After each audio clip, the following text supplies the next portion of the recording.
Subscribe करें एरज star TV को और बेल आइकन को दबाएं लेटेस्ट वीडियो सबसे पहले देखने के लिए।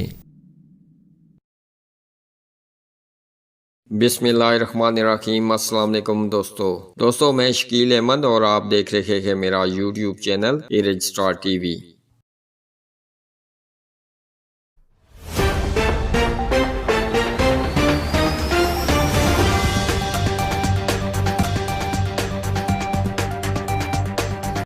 मीरपुर में कोविड वायरस का फैलाव खतरनाक हद तक बढ़ने का सिलसिला जारी है। 2 रोज में मीरपुर में कोविड के 48 नए केसेस सामने आए हैं, जबकि आइसोलेशन वार्ड में 2 मरीज दम तोड़ गए। जबकि डिस्ट्रिक्ट हेल्थ ऑफिसर की सिफारिश पर कोविड केसेस की तस्दीक होने पर जिले इंतजामिया तहसीलदार सैयद कलीम शाह ने state college of nursing boys high school for Jama Islamia Chaksawari, Kashmir model college D4, national bank Islamgarh branch और कारोबारी मरकज खाड़ी स्विंग सेंटर निशात प्लाजा को 7 रोज के लिए सील कर दिया है।